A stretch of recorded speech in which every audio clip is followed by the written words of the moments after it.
Good morning students, welcome back.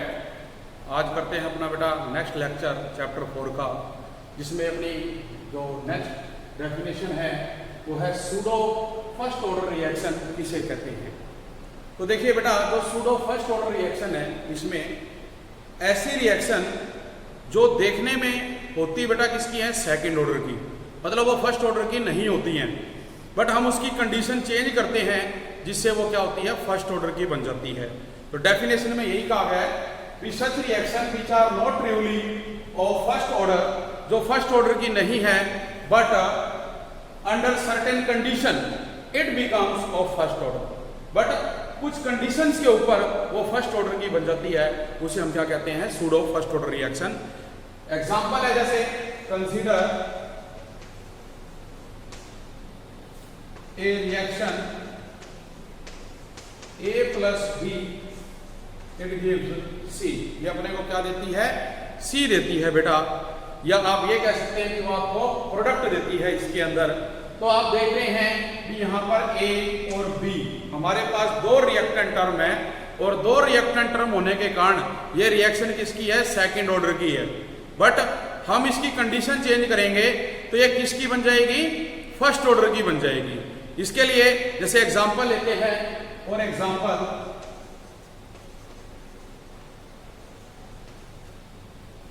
जो ethyl acetate है CH3COO C2H5, अपने पास इथाइल एसीटेट है, इसको जब वाटर के साथ रिएक्ट किया जाता है तो ये देता है एसिटिक एसिड प्लस इथेनॉल। इसी तरह से आपके पास सुक्रोज है, इसको भी हम किस में लेते हैं, वाटर में, तो ये देगा C6H12O6 प्लस C6H12O6। ये है ग्लूकोज और ये क्या है, फ्रक्टोज। तो आप देख रहे हैं कि ये मान लीजिए A है और ये B है, यहाँ पे भी A है और ये B है, और जो ये B है जो वाटर है, if H2O is large and like a solvent, और जब वाटर की जो मात्रा है बेटा वो हम कह रहे हैं भी लार्ज है, और लार्ज है तो इसमें कोई चेंज नहीं आएगा, और जब बेटा इसमें कोई चेंज नहीं आएगा तो इसे हम क्या कहते हैं, सॉल्वेंट। इसका मतलब ये कांस्टेंट हो गया। तो अपने पास क्या हुआ, अपने पास सिर्फ ये एक टर्म बची, यहां पर भी सिर्फ एक टर्म बची, जो क्या है, हमारी फर्स्ट ऑर्डर रिएक्शन मानी जाएगी। इसको आप क्या नाम देंगे, फर्स्ट ऑर्डर रिएक्शन का नाम देंगे। तो इसका मतलब ये हुआ भी हमारे पास फॉर फर्स्ट ऑर्डर जो रेट है वो डायरेक्टली प्रोपोर्शनल होगा CH3COO C2H5 के, मीन्स फर्स्ट ऑर्डर है। और इसी तरह से जो रेट है वो डायरेक्टली प्रोपोर्शनल होगा C12H22O11 की पावर 1 के। तो इस तरह से हम लिख सकते हैं इन रिएक्शन को, जो क्या मानी जाती है, फर्स्ट ऑर्डर की मानी जाती है बेटे, क्योंकि जो वाटर है वो सॉल्वेंट है और वो एक्सेस जो है प्रेजेंट में है, इसलिए जो वाटर की कंसंट्रेशन है वो हमेशा क्या मानी जाती है, कांस्टेंट मानी जाती है। तो अब हम जैसे काइनेटिक्स करते हैं इस रिएक्शन के लिए, जो हाइड्रोलिसिस ऑफ इथाइल एसीटेट है, तो इसमें देखिए क्या कहा जाएगा,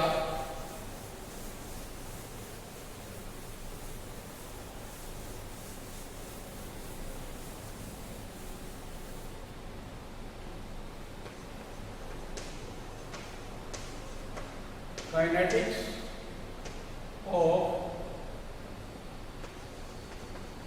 रिएक्शन। तो फर्स्ट है जैसे हाइड्रोलाइसिस ऑफ इथाइल एसीटेट। जो इथाइल एसीटेट है उसकी बेटा हमने क्या करनी है, जो हाइड्रोलिसिस है वो करनी है। तो जो इसकी हाइड्रोलिसिस करेंगे तो इसको हम क्या करेंगे, यहाँ पे डीकम्पोज करेंगे। इसके अंदर जो वाटर है उसको लार्ज अमाउंट में क्या किया जाएगा, माना जाएगा। जो हाइड्रोलिसिस ऑफ इथाइल एसीटेट रहेगी बेटा, इसमें आप जो रिएक्शन लेते हैं CH3 COO C2H5 plus H2O, ये H प्लस की प्रेजेंस में अपने को एसिटिक एसिड और इथेनॉल देता है बेटा। ठीक है, तो यहां पर हमने जो देखना है ये जो एसिटिक एसिड यहां बन रहा है इसकी आप टाइट्रेशन करवाएंगे किसके साथ? NaOH के साथ। जो CH3 COH है वर्सेस NaOH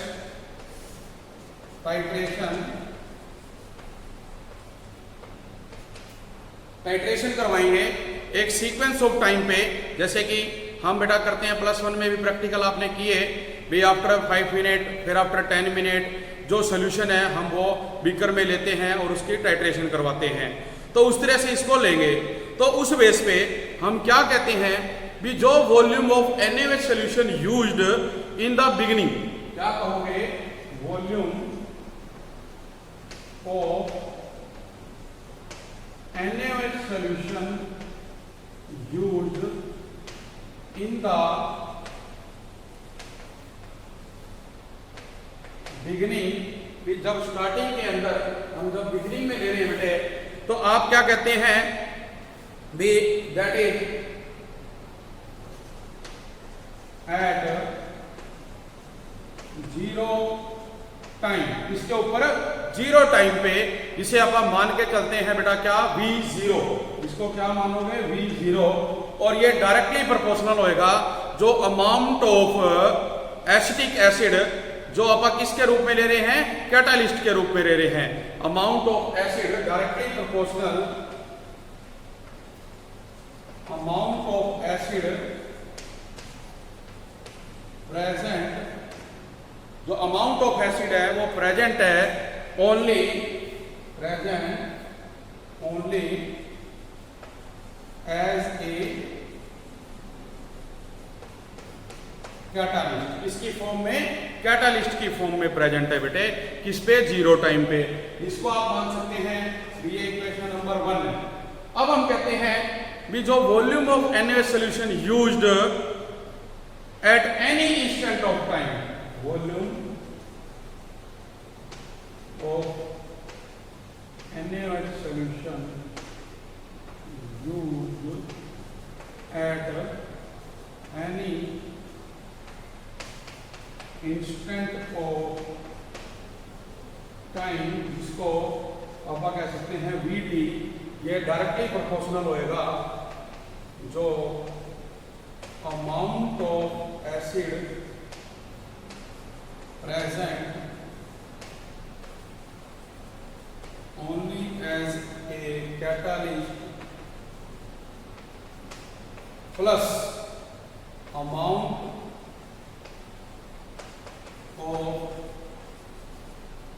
एसिटिक एसिड, जो अमाउंट ऑफ एसिटिक एसिड बेटा आप ले रहे हैं जो यहां पर क्या कहेंगे? Produce, amount of acetic acid produce. तो देखिए ये क्या था आपका? VT है बेटे, और उसको हमने क्या लिया? अमाउंट प्रोड्यूस्ड है। तो अब जब हम इक्वेशन 1 और 2 को कंबाइन करेंगे, वो 1 है और ये 2 है, तो कंबाइन करने में देखिए क्या होगा बेटा? बाय कंबाइनिंग इक्वेशन 1 एंड 2, बेटा ये बनेगा VT minus V0 equal to, और देखिए इसमें से जब आप इसको हटाएंगे तो बेटा जो अमाउंट ऑफ एसिड हम सिर्फ कैटालिस्ट के रूप में ले रहे हैं वो कैंसिल हो जाएगा, तो किसके बराबर आ जाएगा? सिर्फ ये amount of acetic acid produced, इसके बराबर आ गया। और जो ये अमाउंट ऑफ एसिटिक एसिड बेटा यहां पे आप ले रहे हैं भी, जो अपने पास था इसमें कंबाइन होने पे eight any instant of time, वो इसके डायरेक्टली प्रोपोर्शनल हो जाएगा। और आप ये देखेंगे भी ये किसके बराबर है? x के बराबर है, तो इसको हम क्या कहेंगे? x, तो VT minus V0 directly proportional माना जाएगा किसके? x के। तो एक तो बेटा अपने पास ये चीज इसके अंदर आ जाएगी। फिर हम क्या करेंगे, फिर आपका बेटा इसके अंदर कहेंगे कि volume of Na solution used, जो अपने पास यूज हुआ है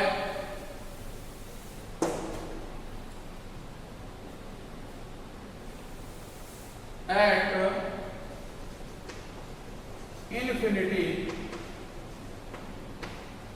इन्फिनिटी के ऊपर, दैट इज V इन्फिनिटी। तो ये क्या होगा, डायरेक्टली प्रोपोर्शनल बेटे माना जाएगा किसके, जो आप पहले ले रहे थे, amount of acid as catalyst plus maximum amount of CH3COOH reactive. इसके डायरेक्टली प्रोपोर्शनल बेटे देखिए अब ये माना जाएगा। तो अपने पास क्या है, अब वो कहते हैं बाय इक्वेशन 1 एंड 3, इसको हम क्या मानते हैं, 3 मानते हैं। तो देखिए ये क्या बनेगा बेटा आपके पास, अब हो जाएगा V इन्फिनिटी माइनस V0, और ये डायरेक्टली प्रोपोर्शनल किसके आ जाएगा, जो maximum amount of CH3COOH reactive, इसके बराबर आ जाएगा, जो अपने पास बेटा V इन्फिनिटी माइनस V0 है, और इसे अपन क्या मानते हैं A, तो V infinity minus V0 directly proportional हो जाएगा किसके, A के। अब आप देखें भी अपने पास A की वैल्यू ये है, तो देन A माइनस x क्या होगा, तो A की वैल्यू देखो है V infinity minus V0, minus of x क्या है, x की वैल्यू देखो कि आपने ली थी किसके बराबर थी, Vt माइनस V0, इसको खोलेंगे V infinity minus V0 minus Vt plus V0, ये कैंसिल होगा, तो ये रहेगा V इन्फिनिटी माइनस Vt। तो ये जो दो वैल्यू है बेटा A की और A माइनस x की, ये हम पुट करेंगे इसके अंदर, जो फर्स्ट ऑर्डर रिएक्शन थी अपनी,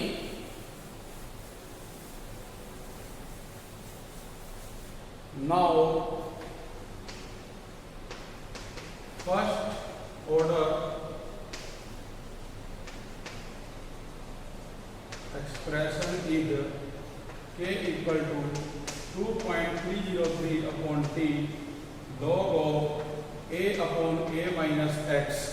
तो A की वैल्यू आपके पास है 2.303 T log ऑफ Vt minus V0 divide by A minus x की भी निकाल ली, V इन्फिनिटी माइनस Vt। तो ये अपने पास रिजल्ट आ गया, जो हाइड्रोलिसिस ऑफ इथाइल एसीटेट है उसके लिए। सेम बेटा इसी तरह से एक अपने पास और एग्जांपल रहेगा, वो है इन्वर्जन ऑफ केन शुगर भी, जो अपने पास सेकंड एग्जांपल रहेगा। देखिए काइनेटिक्स में वो है इन्वर्जन ऑफ केन शुगर। इसमें आप क्या लेंगे, सुक्रोज, हाइड्रोलिसिस करेंगे in the presence of H plus, आपको मिलेगी बेटा ग्लूकोज प्लस में फ्रक्टोज, ये क्या है, सुक्रोज, जिसका जो अमाउंट है बेटे वो कितना होता है आपके पास 66.5 डिग्री प्लस का, और ये डेक्स्ट्रो रोटेटरी होता है। जबकि जो अपने पास ये है बेटा ग्लूकोज और ये है फ्रक्टोज, इसका जो अमाउंट है वो है 52.5 डिग्री, और जो फ्रक्टोज है वो बेटा लेते हैं -92 डिग्री। अब देखिए ये तो था डेक्स्ट्रो रोटेटरी, जबकि जो ग्लूकोज बना ये क्या होता है, डेक्स्ट्रो, और ये होता है बेटा लीवो। लेकिन ओवरऑल जो फ्रक्टोज है उसकी वैल्यू ज्यादा नेगेटिव में होती है, इसलिए जो ओवरऑल है इसको क्या कहा जाता है, लीवोरोटेटरी कहा जाता है। क्या कहा जाएगा? लीवोरोटेटरी। तो अपने पास जैसे बेटे प्रैक्टिकल लैब में एक अपरेटस होता है पोलैरीमीटर, तो उस पोलैरीमीटर पे हम क्या करते हैं? रोटेशन करवाते हैं क्लॉकवाइज और एंटी क्लॉकवाइज डायरेक्शन में। तो उसमें हम देखेंगे भी इसकी क्या वैल्यू आती है पोलैरीमीटर पे। तो अपने पास पोलैरीमीटर में क्या होगा भी आप देखेंगे भी एक तो आप जो रीडिंग लेंगे पोलैरीमीटर की 0 टाइम पे, एक हम उस पर रीडिंग लेंगे बेटा किसमें? टी टाइम पे, और एक उस पर आप रीडिंग लेंगे किस पे? इन्फिनिटी में। कैसे? अभी करते हैं। तो इसमें जब बेटा रीडिंग जो है 0 टाइम पे क्या है? पॉजिटिव, और आफ्टर दैट ये डिक्रीज करना स्टार्ट करेगी जैसे जैसे टाइम आगे बढ़ेगा। तो पोलैरीमीटर पे जो एंगल ऑफ रोटेशन है at any instant of time that is R naught minus R minus R T, वो डायरेक्टली प्रोपोर्शनल है जो अमाउंट ऑफ सुक्रोज हाइड्रोलाइज हो रहा है, जिसको हमने क्या माना? x। दैट इज जो R naught minus R T है वो डायरेक्टली प्रोपोर्शनल माना जाएगा किसके? x के।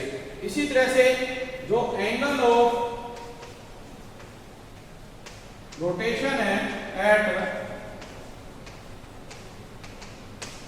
Infinite time R infinity minus R T, वो डायरेक्टली प्रोपोर्शनल होएगा अमाउंट ऑफ जो हमारे पास सुक्रोज बना। तो बेटा देखिए जो ये एंगल ऑफ रोटेशन है एट इनफाइनाइट टाइम, ये डायरेक्टली प्रोपोर्शनल होगा किसके? जो अमाउंट ऑफ ग्लूकोज है, सॉरी सुक्रोज है, जो बेटे आपके पास जो इनिशियल कंसंट्रेशन है, amount of initial concentration of sucrose जो हमारे पास है बेटे उसके, और वो क्या है आपकी? वो है E। तो अब इसके अकॉर्डिंग दैट इज जो R इन्फिनिटी माइनस RT है वो डायरेक्टली प्रोपोर्शनल माना जाएगा A के। अब अपने पास देखिए क्या है? अपने पास बेटे R not minus RT A के बराबर आ गया, और जो R नॉट माइनस RT है वो X के बराबर भी आ गया। इसका मतलब भी जो अपनी फर्स्ट ऑर्डर रिएक्शन है उसमें जो A की वैल्यू है वो तो ये है, जबकि जो A माइनस X है वो क्या रहेगा? इसमें से R infinity minus RT minus करोगे X को जो कि है R नॉट माइनस RT, तो जब सोल्व करोगे R infinity minus RT minus R not plus RT, तो ये कट गया बेटे। अपने पास क्या बचेगा? R infinity minus R not. तो ये किसकी आ गई? A माइनस X की आ गई।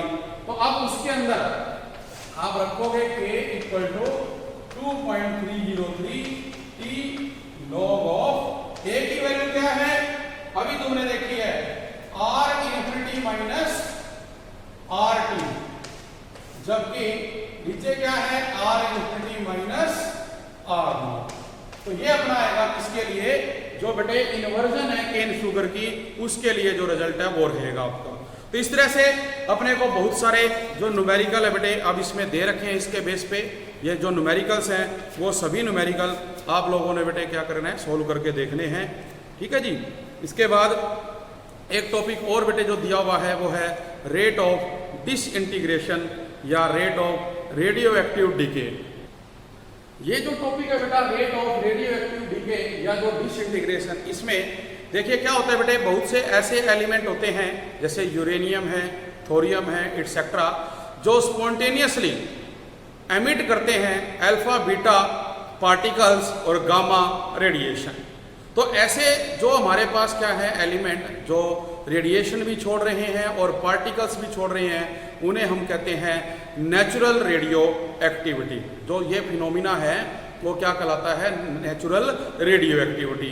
जबकि दूसरी तरफ कुछ ऐसे एलिमेंट होते हैं जो अपने आप रेडिएशन नहीं छोड़ते, ना पार्टिकल छोड़ते, उन पर हमें बम्बारमेंट करनी पड़ती है प्रोटॉन्स की या जो न्यूट्रॉन्स हैं उनकी बेटे, जो सब एटॉमिक पार्टिकल्स होते हैं।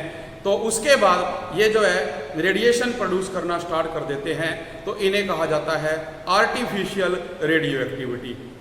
तो दो प्रकार के फिनोमिना हो गए, जो अपने आप हो रहा है बेटा वो तो है natural radio activity.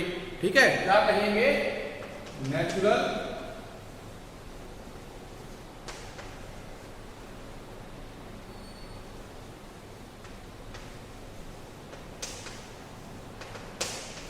Natural radio activity, ठीक है। और दूसरा क्या है बेटा आपका artificial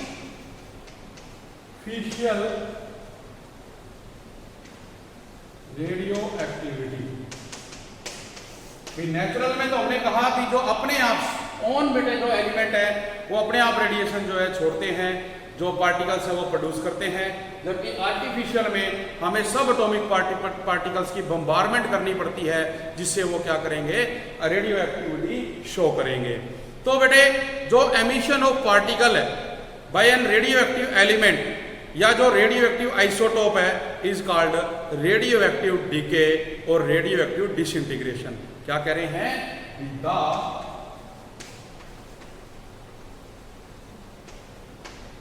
the emission of particles by any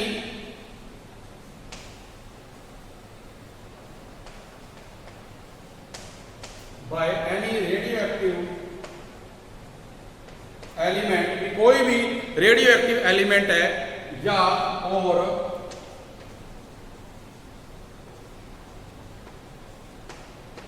radio active isotope या कोई भी radioactive isotope is called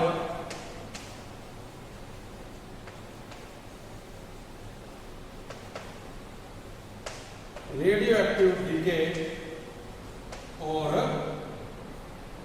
disintegration.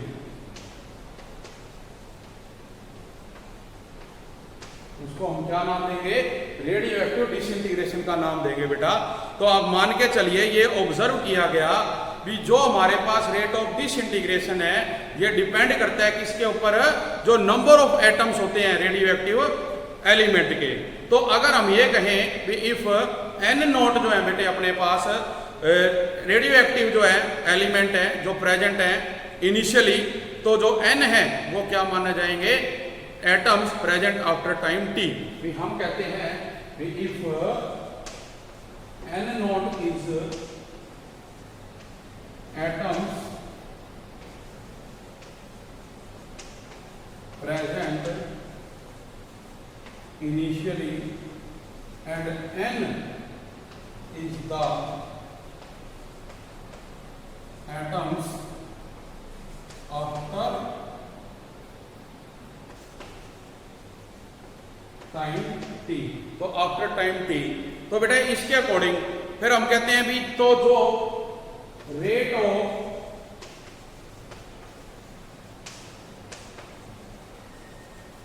Disintegration यहां पे बनेगा वो बनेगा -dn/dt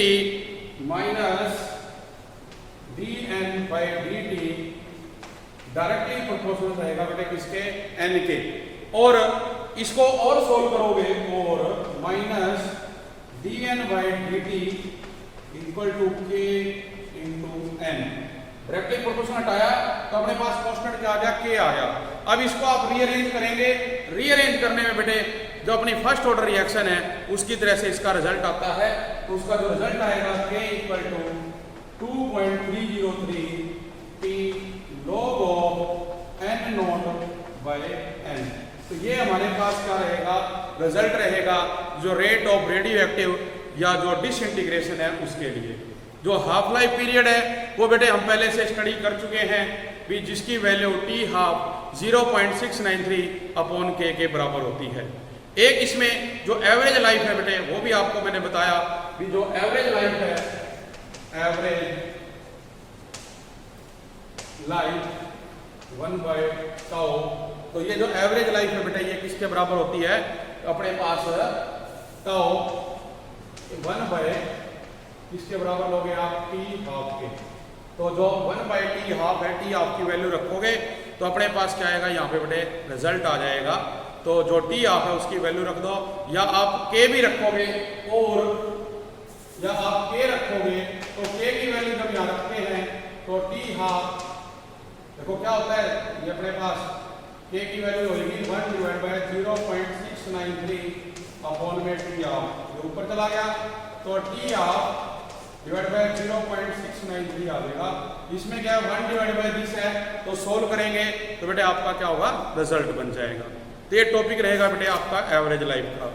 इसके बाद हम जो करेंगे बेटे वो है एक लास्ट टॉपिक, वो है बेटे भी जो कैटालिस्ट है उसका क्या इफेक्ट पड़ता है किसी भी रिएक्शन के रेट पे। ये देखिए हम पहले भी पढ़ चुके हैं बेटे +1 में भी जो कैटालिस्ट है वो बगैर किसी रिएक्शन में मिक्स हुए जस्ट उसकी जो स्पीड है उसको इंक्रीज करता है।